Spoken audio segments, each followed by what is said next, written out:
welcome back to my YouTube channel. So today we're going to be doing a little bit of a reset. It is now 2026. Can you believe it? I am just ready. I'm ready to get back into the swing of things. I feel like at the start of January there is so much pressure to just jump straight into your goals, set your goals. But personally for me, I feel like the start of January, if not the whole of January, is just slowly easing your way back into it and really thinking about setting your intentions for the whole year, which is definitely what I have been doing. I got up this morning, went to the gym, and I've just started doing my morning routine before I have to head off for the day. So I've actually started doing, and I saw Holly Brooks speak about this on her TikTok. She is doing 45 forward, and I think it just sounds so attainable and just so much better than things like 75 hard, 75 soft, where the success rate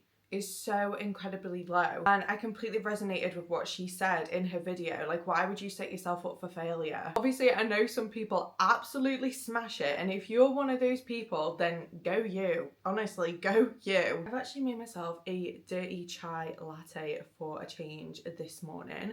I just spotted it and I was like, oh, I haven't made one of those in the longest time. But yeah, 45 forward is essentially you do these 4 key things throughout your morning. Well, to be honest, about the whole of your day. By the end of the day, you have to have achieved these 4 things, and that's movement, so at least 30 minutes of movement, and that can be an exercise, that can be going on a walk, mindfulness, so journaling, meditating, and as you saw before, I've sat down and I've just done a little bit of journaling, which I'm so happy to be getting back into.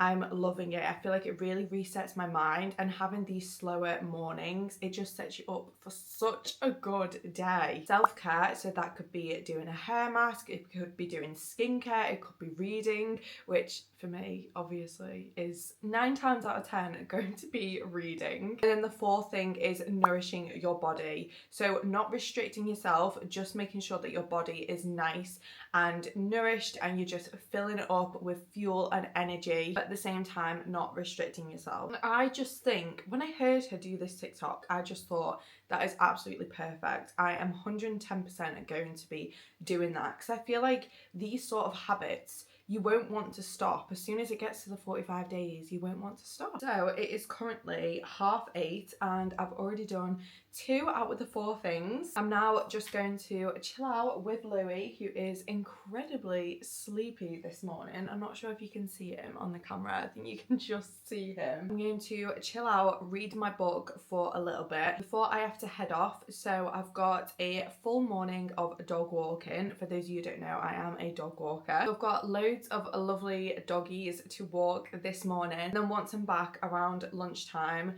we can just sit down, have a catch up, go through our goals, have a little bit of a reset, and just have a lovely day. I actually did a video the other day because I recently finished a book. I finished reading The Silent Patient, and I really wasn't sure what book I wanted to go on to next, so I thought I'd do a fun little video of Louis choosing my next read, and he picked this, which I am very, very excited about. So this is This Woven Kingdom by Tahira Mafi. I started this last night. I'm only a few chapters in. I'm on chapter 3 and I am already loving this. I love the way it's written. It's very whimsical, and yeah, I just think I've got a good feeling about this series. But this is my first fantasy book of the year, so I am so excited to just dive into this.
sit down, let's have a catch up. It feels like the longest time since I've actually come back to YouTube, and that's because it has been. So just a little bit of context for where I've been. I had a much needed break away from the majority of my socials, to be fair, just over the Christmas time, over the festive period, and it was definitely much needed. I wanted to be as present as possible with my family. So for those of you who don't know, back in September, I very sadly lost my nan, and she was such a massive part of my life. And I know I did a few videos after that had happened around my birthday, but I feel like as soon as it led up to the Christmas time, the festive period, I just didn't feel 100% myself. And whenever I want to come onto my YouTube, onto my channel, I want to be my 100% just happy, bubbly, energetic self, and I feel like I couldn't just sit here and just put that on. So that's the main reason why I had such a big break from YouTube. But you best believe this year, 2026, I'm feeling so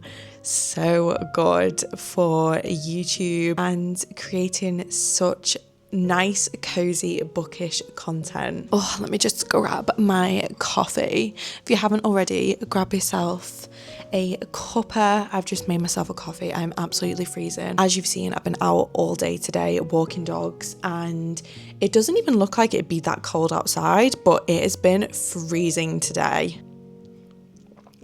Oh, that is so good. So yeah, happy 2026. Can we believe it? So I'm just going to go through some very exciting things that are happening for me this year, and I'll go through some of the goals that I've done this year. To be honest, in the past, what I've found is I've put quite a lot of pressure on myself in terms of goals, and I've noticed a reoccurring thing the past couple of years is I'll sit down, I will reach for the stars, and there is absolutely nothing about reaching for the stars, let me just say that, but I'd put so much pressure on quite huge goals, and as soon as I'd get to the end of the year, I'd feel really deflated and disappointed that I hadn't achieved those goals. So a main thing that I'm focusing on this year is just creating sustainable, achievable goals that just don't put too much pressure on me, because you can be so heavily influenced. I know this definitely happened to me with going a bit overboard with goal setting, and then like I said, just feeling so incredibly deflated by the end of the year. And that is not what we're doing this year. And to be honest, I was very happy as soon as it turned to 2026. I felt almost this relief of just, I just felt just this massive weight taken off my shoulders, especially just coming into a brand new, fresh year, fresh mindset, and ready to just have growth, but have slow, calm, and achievable growth. It's not about changing your life like that, which is one thing that I'd be so blinded, and I'd not sit back and smell the coffee or smell the roses. You know what phrase I'm on about. But I would be so focused on this end goal, and everything around me, I just wouldn't take in and I wouldn't appreciate it. And that's one thing that I'm going to do this year.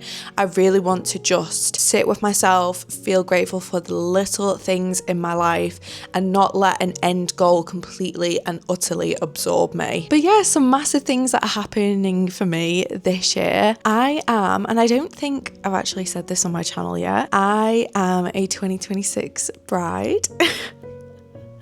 So I am getting married this year in September, which is absolutely crazy. We actually booked our wedding as soon as we got engaged, so 3 years ago, and it is crazy now to say that we're less than a year away. The main reason why we booked it 3 years in advance is because we didn't want this pressure. We didn't want this pressure of saving money, and weddings are expensive, guys. Weddings are so incredibly expensive, so we didn't want the added pressure of saving up as much money as possible. We still wanted to live, we still wanted to go on holidays and do things, so that's why we decided as soon as we got engaged to just book it 3 years in advance. But yeah, it's so crazy now to say that We are 9 months away. What the hell? What the actual hell? I was so incredibly organised. As soon as we booked the venue, that was it. I booked all of the vendors. So literally everything, all of the suppliers are all booked. I just feel great about it. I just feel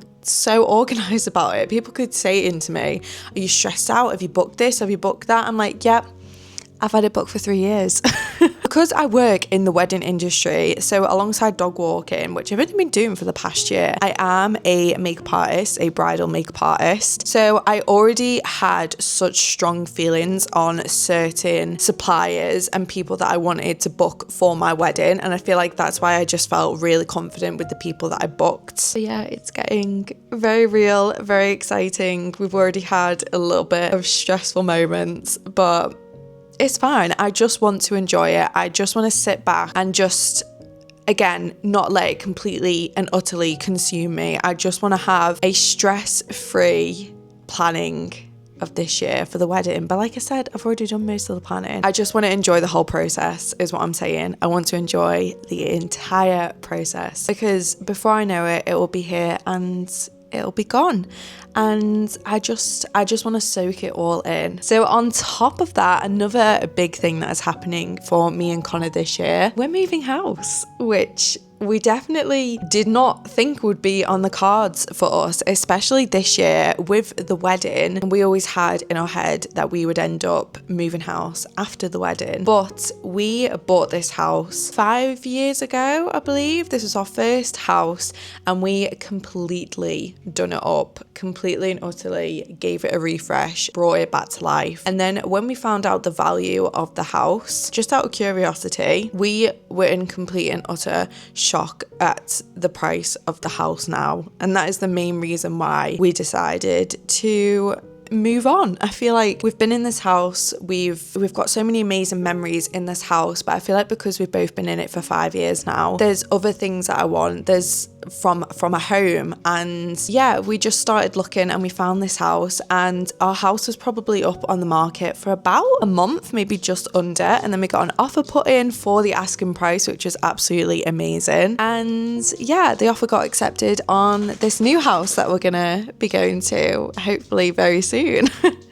So yeah, that is a massive thing and I'm going to be documenting all of it. I'm going to put it all on YouTube, empty house tour, because this house, it's the same as this house. It needs a lot of work doing to it, but just thinking about the bigger picture of it and what it's going to be like once it's done, it makes me so happy. I'm going to have a dedicated cozy corner, little library, and I'm so excited and I can't wait to take you all along with me on this journey. And our garden at the minute is absolutely tiny, as you would have seen in some of my videos. But this next house, the garden is huge. The garden is so big. And just know I'm going to feel so happy seeing Louis running around in that garden for the first time. I feel like I'm just going to feel really emotional. And this next house as well, it's going to be so special because this is the house where me and Connor are going to have kids. Yeah, this year it's just going to be so good. I can feel it in my bones. There's lots of going on, lots of exciting things. I'm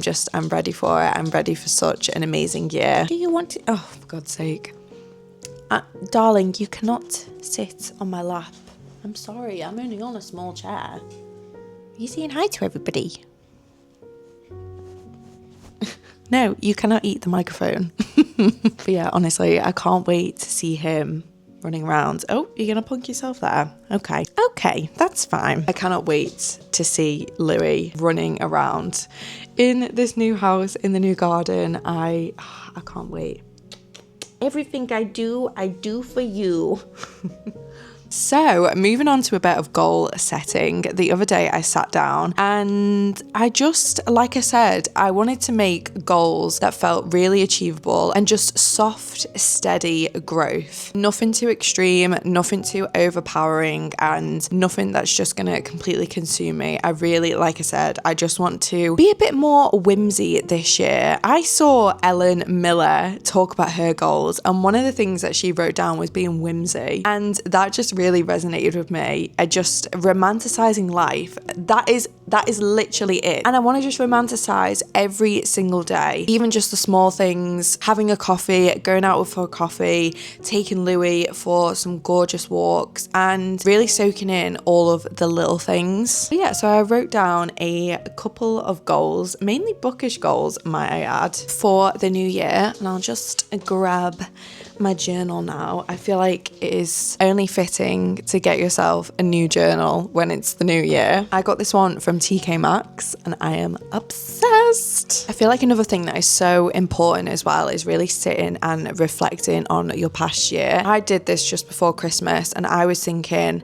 I don't even know what I've done. I genuinely don't know what I've achieved, don't know what I've done. And as soon as I sat down, I actually got quite emotional because I realized, no, this year, the past year, 2025, was an incredibly hard year for me. I think we had a lot of things happen with Louis and obviously with my nan sadly passing away. I feel like it really clouded all the good things that have happened in 2025, and it made me realize, no, I have actually achieved quite a lot of things, but I just was completely clouded by all of the bad things that had happened. And I feel like sitting down and actually writing and going through your camera roll as well and seeing what you've actually done the past year is just so important. So some of my bookish goals for this year, which to be honest, it's just my goals in general, to be honest. I feel like I just want to focus so much attention on all of my book content and stuff this year. These are some of the goals that I've set for 2026. So I want to read every day, no matter how small. Reading has honestly changed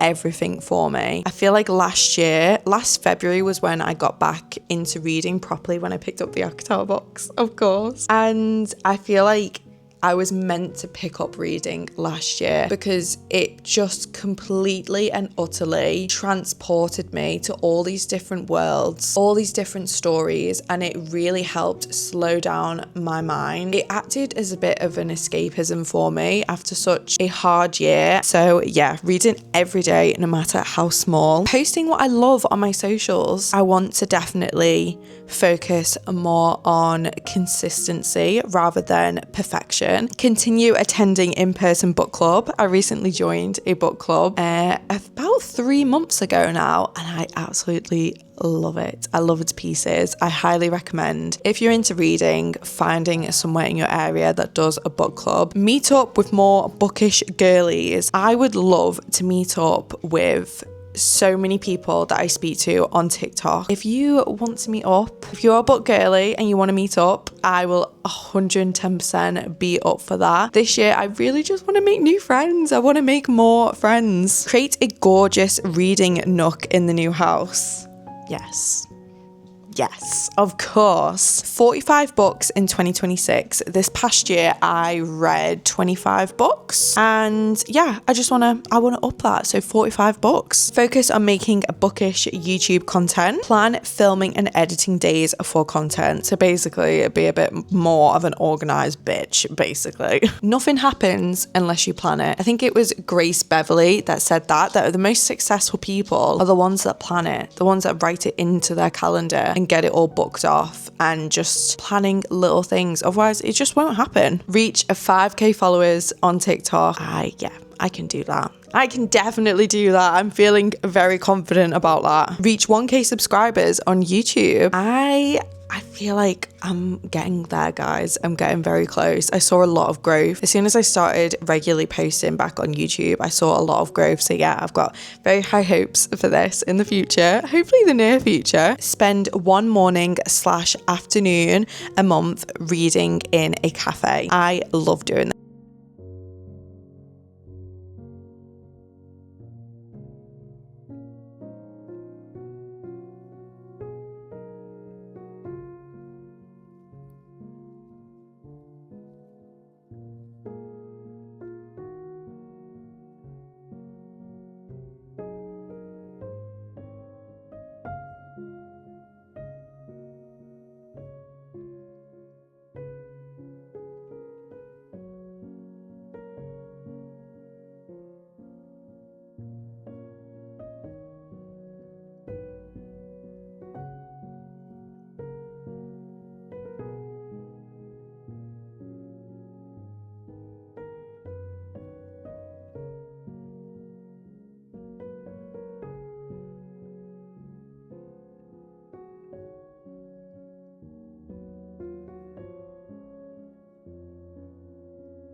Bridget Jones's Diary on BookBeat. That's our book club's book of the month for February. I'm really enjoying it. It's definitely a lot different compared to the film, but yeah, I'm really enjoying it, and I'm just loving being part of an in-person book club. I feel like it's just so good. So I'm gonna do a little bit of skincare, and I'm gonna do my lashes fresh for the week. I love the Tassie lashes. These are the cluster lashes, and they last for about a week. I've just realised I've got the long ones, so these are like a size 16mm, 14, 12, and I don't usually have them this long for day to day, but it's fine. We're just gonna roll with it. These can be quite fiddly to put on yourself, but once you get the hang of it, they become so easy to do, and they're a lot cheaper than getting lash extensions, which is why I have converted to these. So I'm just gonna go ahead and curl my lashes. My natural lashes are so ridiculously straight, so I always need to curl my lashes beforehand, because otherwise they just sit funny on top of my lashes. Event next Saturday, aren't you? The dye station. Then quite sure what to try to improve matters in a sort of way. Then suddenly, sorry, he said, holding out his hand as if we were... Oh, I love these lashes so much. I actually went for the brown ones this time, and I think these are meant to be more wispy as well than the ones I had last time. Yeah, these are the chocolate ones, and to be fair, they're okay. They're not too bad. I went for a 16 just on the outer corner, then 2 14s, and then the rest 12 on the inner corners, and you know what? They're okay. They're okay. Again, like I said, just such a cheaper alternative to friggin' lash extensions. I'm just gonna moisturize my skin because I'm feeling so incredibly dry at the minute. I'm just using the Embryolisse moisturizer. This stuff is amazing for any skin type. Right guys, I think I'm gonna wrap up the video here and end this quickly because my camera is flashing at me that it's going to die. But as always, I really hope that you enjoyed this little reset with me. Let's make 2026 a good one, guys. I can feel it. It's gonna be amazing. I'd absolutely love to have you around. So if you want to stick around, don't forget to subscribe and hit the like button. It really helps me out loads. Thank you so much, guys, and I'll see you all in my next one. Bye.